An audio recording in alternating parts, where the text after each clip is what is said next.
Think about this for a second.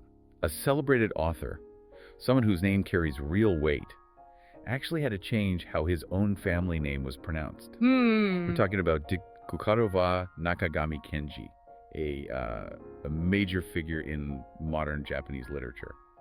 Intriguing. It is, yeah. It's more than intriguing. It's kind of a perfect entry point into understanding a writer whose very identity seems to have been this dynamic, evolving thing. Yeah. This act of renaming sort of hints at the layers we're about to explore. Exactly. So today we're plunging into the life and work of Nakagami Kenji. We've got two key pieces of our puzzle here. A pronunciation note confirming the correct way to say his name, that's Nakagami Kenji, and his incredibly detailed Wikipedia page, which really lays out the fascinating journey of his life and career. Okay. Our mission to really get to the core of what drove him and why his literary contributions still matter. And for you, if you're listening and looking to get a solid understanding of a really significant author without, slogging through endless books, this is for you. Right. We'll be highlighting the key personal experiences that shaped his writing, the recurring themes that give his work its power, and, well, the lasting mark he left on Japanese literature. You might find some connections that just surprise you. Okay, let's start with that name then. Right. As we said, it's Nakagami Kenji. Right. But the Wikipedia entry reveals that around the time he got married in 1970, he actually changed the reading of his family name from Ebayo, Nakawe, to Nakagami. Yeah. It's a deliberate shift. And this deliberate act of renaming wasn't just like a personal preference. In a society that often emphasizes lineage and, fixed identities, you could see it as an early act of self-creation. Interesting. He went from Ikinoshita, his mother's first married name, to Nakawe, his stepfather's name, and then finally to Iya, but pronounced Nakagami. Right. He himself apparently noted feeling detached from Nakawe, even though his stepfather was kind. He found sort of abstract comfort in Nakagami, almost like it didn't carry the same personal weight, Yeah.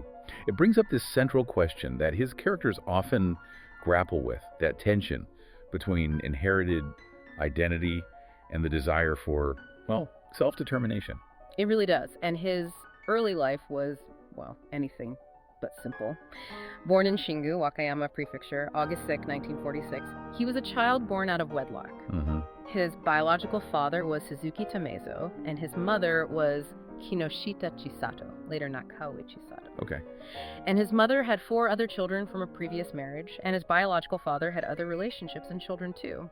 It's a complex family tapestry right from the start. Absolutely. This unconventional family structure, it likely played a significant role in shaping his perspective.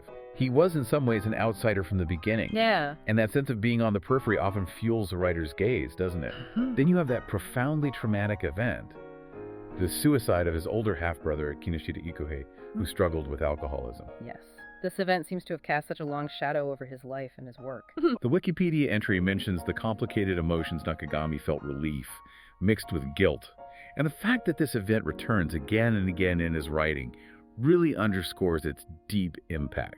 Wow. His half-brother was apparently left to the family home after Nakagami and his mother moved in with his stepfather, Nakawe Shikiro, and felt abandoned, even showing up at their new home drunk and making threats. Oh, wow. It speaks to a real sense of fractured family bonds early on. This raises an important question, really, about how early trauma can just seep into an artist's creative DNA. Right. The suicide wasn't just a biographical footnote. It became this recurring motif, a lens through which he explored themes of abandonment, guilt, and the inherent fragility of family relationships.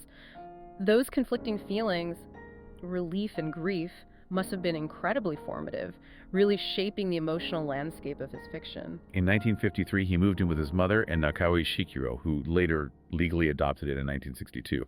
While this likely provided some stability, those early experiences clearly left their mark. Interestingly, despite this somewhat turbulent family life, he was exposed to some pretty intense literature early on. Oh, yeah. In high school, he was reading authors like Marquis de Sade, Louis Ferdinand Céline, Jean Genet, Wow. as well as emerging Japanese writers like Oe Kenzaburo and Ishihara Shintaro. That's quite a reading list for a young person. It is, and it highlights this fascinating contrast.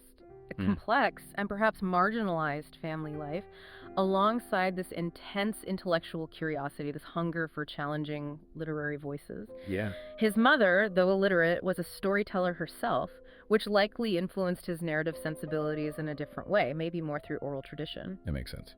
There's also that striking detail about his mother's fear of reading because a local book lover went mad, a really specific cultural anecdote that says a lot about the perception of intellectual pursuits in some communities. And access to books came through a wealthy friend, which underscores the barriers he had to overcome just to pursue his literary interests. Despite these hurdles, his passion for writing really took hold early. He even published a novel, Red Ritual, and poetry in his high school's literary magazine. Wow. So even in those formative years, the drive to create was clearly there.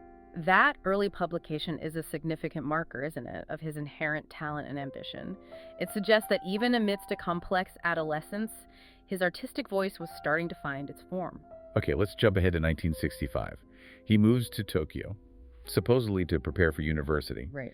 But the Wikipedia entry paints a picture of him spending time in Shinjuku, immersing himself in the free jazz scene and left-wing activism, Yeah. even participating in the Haneda airport clashes. So university prep kind of took a backseat. It seems like it, yeah. It was a much broader engagement with the world around him. This period in Shinjuku is really significant, though. It shows a young man grappling with the major social and political upheavals of the time, actively immersing himself in counterculture. His involvement in the free jazz scene, with its emphasis on improvisation and breaking traditional structures, you wonder if that resonated with his own sense of being outside the mainstream, and maybe his developing literary style. That's a fascinating connection. Did that improvisation find its way into his writing? Maybe. Could be. In the same year, 1965, he became a member of the literary coterie magazine Bungei Shuto, and in 1966, his debut work, or Juhachisai, or I'm 18, was published there. Okay. He became a core member, publishing both essays and fiction, and even wrote poetry for various literary magazines. It seems like this magazine served as a really crucial incubator for his early development. Absolutely. These literary coteries in Japan are, well, vital spaces for emerging writers to find their voice, connect with like-minded people, get early feedback. Like a literary underground scene. Exactly, yeah. Where experimental and challenging voices can first find an audience. And it was through Bungei Shuto that he met his future wife, Yamaguchi Kasumi. She wrote under the pen name Kiwa Kagami, and another significant writer, Tsushima Yuko. These early connections would have been incredibly important in shaping his artistic path.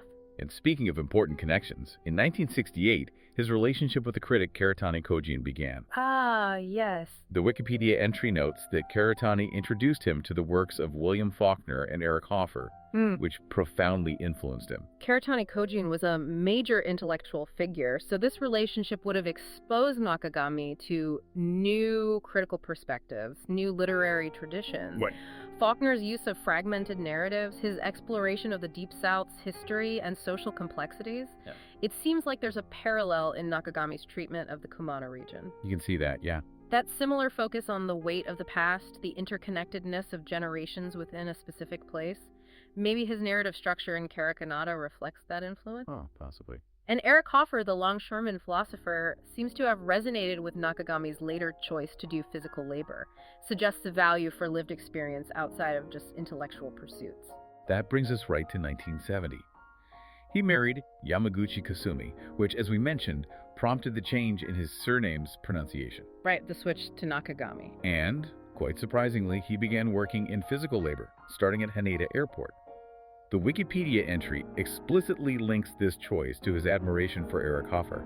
It's an unusual path for a writer on the rise. It is, but considering his admiration for Hoffer, maybe he saw this as a way to ground his intellectual pursuits in the realities of working-class life. Yeah. To gain a perspective that might have been missing in purely academic circles.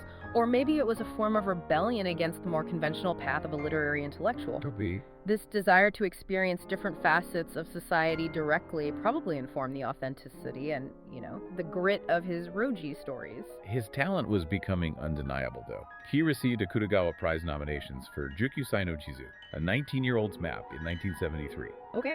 That led to more of his work being published in literary magazines, and he was still working as a forklift driver while writing. Wow, balancing both. Yeah, and then received further nominations for Harademo no Ai, House of Doves, and Jodokuji Tour in 1975. It was a period of intense creative output alongside physically demanding work.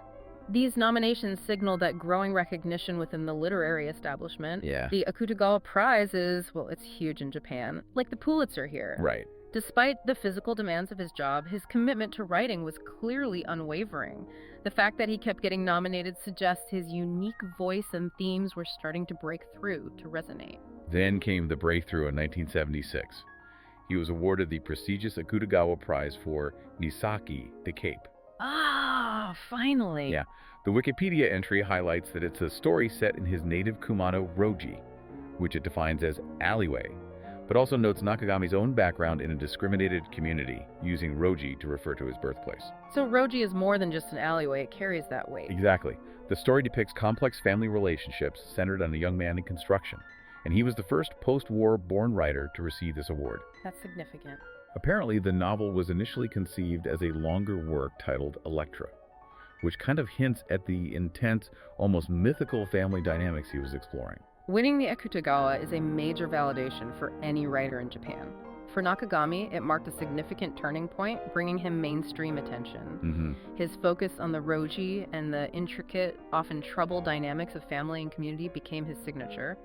And being the first post-war writer to win underscores his position as this new voice, articulating a different kind of experience, rooted in that specific regional identity and maybe a sense of marginalization. And the Electra connection. Yeah, that hints at the deep-seated, almost primal nature of the family conflicts he explored. Following this win, his rise to prominence was swift. In 1977, he published Karikanada, The Sea of Dead Trees, his first full-length novel and a major work. It's described as a sequel to Misaki that delves into Oedipal themes and the history of the Saiga clan, earning him the Meiji Publishing Culture Award and the Minister of Education's Art Encouragement Prize for New Artists.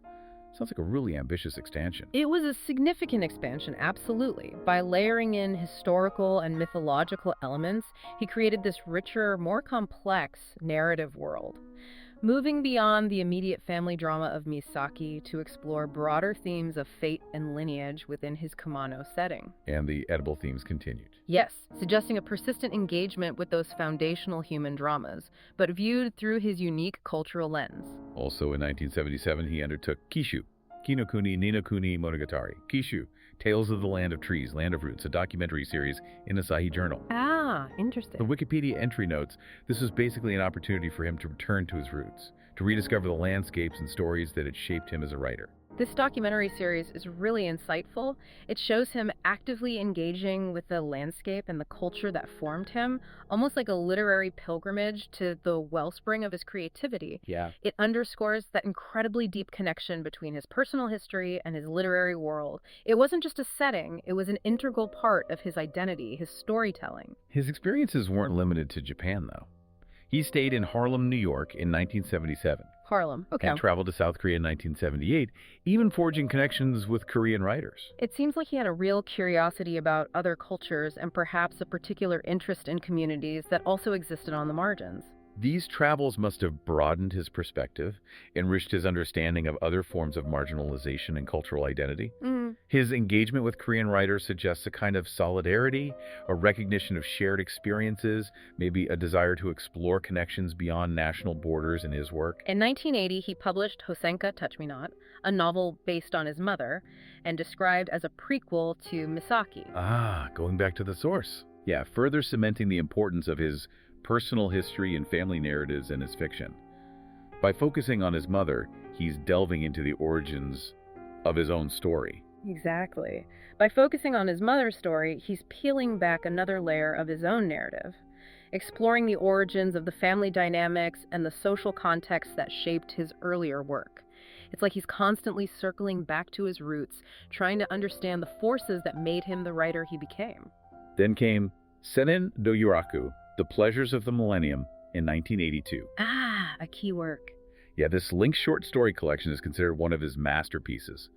It depicts the short lives of young people with painted blood, devoted to pleasure but destined for early death. Powerful themes. During this year, he also stayed at the University of Iowa's International Writers Program. Sounds like a period of intense creative exploration. The Pleasures of the Millennium is often cited as a peak in his artistic achievement, definitely. The themes of destiny, pleasure, the burden of lineage, they're explored so powerfully, almost taking on a mythical quality. And his time at the Iowa Writers Program would have given him an opportunity to engage with writers from all over the world, exposing him to different narrative traditions, critical perspectives, which may have further refined his own approach. He continued to explore the fate of his Roji and its people in Chi no Hate, Shijo no Toki, The End of the Earth, The Supreme Time in 1983. Okay. A sequel to Mizaki and Karakinata, focusing on the disappearance of the Roji due to economic development. Ah, the modernization theme. Yeah, this theme was also present in his 1984 short story collection, Kumano Shu. It seems like he was deeply concerned with the impact of modernization on these communities. Well, the loss of the Roji represents a profound cultural and personal loss for Nakagami. It symbolizes the erosion of a way of life, the displacement of marginalized communities by the forces of modernization. Right. This became a central and increasingly urgent concern in his later work, reflecting a desire to memorialize what was being lost and maybe to critique the relentless march of progress. Nichiren no Tsubasa, Wings of the Sun, published in 1984, further depicted young people leaving their destroyed Roji. Mm-hmm. It's a powerful image of displacement and the search for a future outside of their traditional home. This novel serves as a kind of lament for the disappearing world of the Roji and the forced migration of its inhabitants. It speaks to that broader theme of displacement and the difficult search for identity in a rapidly changing society where traditional ways of life are just being swept away. The Wikipedia entry then summarizes some of his key themes. His native Key Peninsula, especially the Kumano region, the Roji, blood ties, sexuality, myth, modern thought, and Asia. That's quite a list. It is, but they all seem deeply interconnected through his unique perspective. These themes are indeed the core of Nakagami's literary universe.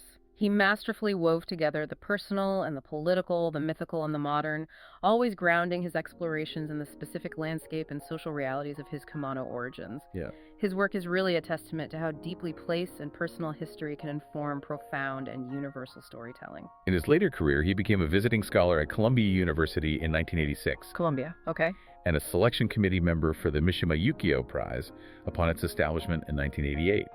He also published Kiseki Miracle in 1989, a sequel to Sennen no Yoraku, and established Kumano University in 1989, a local cultural exchange organization. It's interesting to see his influence and engagement expanding beyond just his writing. His time at Columbia would have provided another valuable opportunity for intellectual exchange and reflection, placing his work within a global context. Right. And establishing Kumano University shows this deep commitment to giving back to his community and fostering cultural dialogue rooted in his home region. It's like a tangible manifestation of his enduring connection to Kumano. He continued to write prolifically, publishing Sanka Hymn in 1990, a sequel to Nichiren no Tsubasa. Okay. That same year, he resigned from the Japan PEN Club in protest against the rejection of death row inmate Norio Nagayama's membership, along with Karatani Kojin and Tsutsui Yasutaka. Wow, that's a statement. That's a powerful stand on principle. This act of protest speaks volumes about his convictions, his willingness to take a stand on controversial issues. His solidarity with Nagayama, regardless of his crimes, highlights a deep concern for the marginalized and perhaps a belief in, well, at least the inherent human dignity that literature can explore, even in the darkest circumstances. He also protested the dispatch of the self-defense forces to the Gulf War in 1991. Right. It's clear he was deeply engaged with the political and social issues of his time, not just in his fiction, but in his actions. His activism demonstrates a belief in the writer's role as a critical voice in society, engaging with contemporary issues, challenging prevailing norms. He saw his responsibility extending beyond the page. And beyond just literature. He explored various media. There was the film adaptation of his screenplay, Himatsuri Fire Festival, in 1985. Oh, yeah. For which he also published the original novel and an interview book. He collaborated with photographers Araki Nobuyoshi and Shinoyama Kishin, and even wrote a play for open-air theater. He was incredibly versatile in his creative output. This multimedia engagement shows a restless, creative spirit, doesn't it? A desire to explore different ways of telling stories and reaching audiences. It underscores his position as this significant cultural figure who wasn't confined to just one artistic discipline. The Wikipedia entry also mentions he was prolific in writing for youth magazines and information journals, and that his extensive travels heavily influenced his essays and fiction.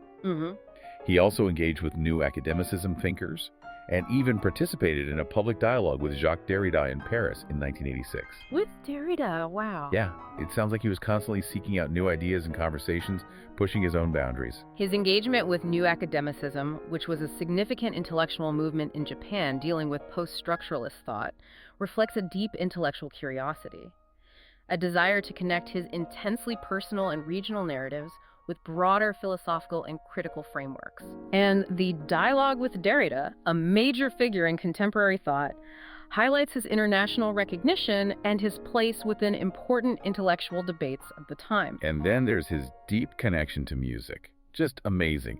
He sang in a chorus in middle school, loved jazz, mentioning Miles Davis, John Coltrane, Albert Ayler specifically. The greats. Wrote extensively on jazz in a collection called Roji no Jazz. Became a fan of reggae, even interviewed Bob Marley. Interviewed Marley. Yeah, and was deeply involved with the Korean folk music group Samulnori, even producing one of their concerts. He was also a fan and biographer of enka singer Harumi Miyako. It's amazing how many different artistic worlds he inhabited and actively participated in. It really is. Could these musical interests have influenced his writing in some way, do you think? It's fascinating to consider, isn't it, how the improvisational nature of free jazz, or the storytelling tradition inherent in enka, might have found echoes in the structure or emotional resonance of his novels. Did his literary voice perhaps borrow from these diverse melodies and rhythms? His involvement with Samulnori also reinforces that deep connection to Asian cultural traditions. He also had a strong interest in classical Japanese literature, particularly Utsuho Monogatari and Ueda Akinari's Ugetsu Monogatari. Ah, Ueda Akinari. Seeing Ueda as an opponent to Motori Norinaga, his novel Jane Serpent's Lust takes its title from a story in Ugetsu Monogatari. He had a friendship with the local haiku poet Matsuni Hisao and was involved with haiku circles, even co-authoring a book on haiku. It seems he was in constant dialogue with literary traditions, both ancient and modern. This engagement with classical Japanese literature shows a deep understanding of his own literary heritage and a desire to connect his contemporary concerns with older traditions. Yeah. His interest in Ueda Akinari, known for his supernatural tales and his critical stance against the dominant literary scholarship of his time. Well, maybe that reflects a similar iconoclastic spirit in Nakagami's own work. His affinity for Korea was also significant. He traveled extensively, wrote novels and essays set in Korea, and promoted Korean literature in Japan, including editing a collection of contemporary Korean short stories. Right. This points to a real sense of cultural connection and exchange. His strong connection to Korea speaks to a broader interest in Asian cultures and maybe an identification with another nation that has experienced its own forms of marginalization and historical complexities. It suggests a literary and cultural kinship that went beyond geographical boundaries, perhaps a recognition of shared histories and struggles. Interestingly, he had a profound respect for Junichiro Tanizaki, wrote extensively about him, created pastiches of his work. Tanizaki, another giant. Yeah, he was nominated for the Tanizaki Prize 6 times, but never won, and his protest even led to the prize no longer announcing nominees. Really? Sounds like a complicated admiration, maybe tinged with frustration. His intense engagement with Tanizaki's work, marked by both deep admiration and a potential sense of rivalry. That's a common dynamic among artists, isn't it? True. The protest over the Tanizaki Prize nominations reveals a strong artistic ego and perhaps a dissatisfaction with the established literary gatekeepers. The Wikipedia entry also mentions he hoped for the Nobel Prize in Literature. Ah, the ultimate prize. Especially after his works began being translated into French by Fayard, the publisher who championed Gabriel Garcia Marquez. Okay, so he had reason to hope. Karatani Kojin apparently believed this aspiration influenced his later actions, and the Nobel Prize was awarded to O. Kinzaburo, whom Nakagami admired and had a complex relationship with 2 years after Nakagami's death. It's a poignant detail. Speaks to the ambitions and sometimes unpredictable nature of literary recognition. The Nobel Prize represents the pinnacle of literary achievement, so it's understandable that Nakagami might have aspired to it. Yeah.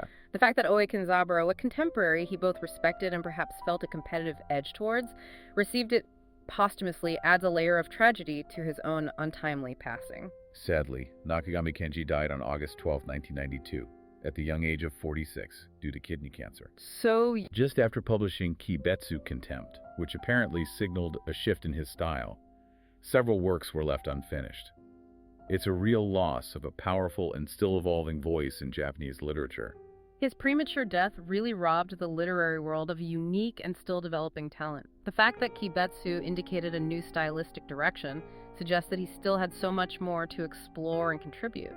The Wikipedia entry notes that his collected works and selections have been published multiple times posthumously, and Kumano University continues to hold summer seminars, That's good to hear. demonstrating his enduring significance. His life and works have been the subject of numerous critical studies and biographies, and several of his works have been adapted into films. His legacy clearly continues to resonate. The continued interest in his work, both within Japan and internationally, is a powerful testament to the lasting impact of his unique vision and his ability to craft compelling, deeply human stories. The ongoing scholarly attention and adaptations of his work into other media further solidify his important place in literary history. So, as we bring this deep dive to a close, the key takeaways seem clear. Nakagami Kenji was a profoundly important post-war Japanese writer. He gave voice to marginalized communities, particularly through his vivid and unflinching portrayal of the Kumano Roji. Absolutely. He fearlessly explored complex themes of identity, family, place, always deeply rooted in his own personal experiences. His work masterfully blended personal struggles with broader social commentary, creating a literary world that was both intensely intimate and profoundly resonant. That's an undeniable mark on Japanese literature. What truly stands out for me is how Nakagami transmuted his own lived experiences, particularly his complex family background and his deep connection to the Kumano region, into these powerful, universal stories that continue to captivate and challenge readers. Yeah. He gave voice to those often overlooked in mainstream narratives, forcing us to confront uncomfortable truths about identity, community, and the enduring power of place. Here's a final thought for you to consider. Think about how an author's personal history and the very specific places they inhabit can so powerfully shape their literary world, and yet still resonate with readers across completely different backgrounds and experiences. What other roji, whether literal alleyways or unique spaces shaped by specific histories and communities, might hold untold stories just waiting to be discovered and shared?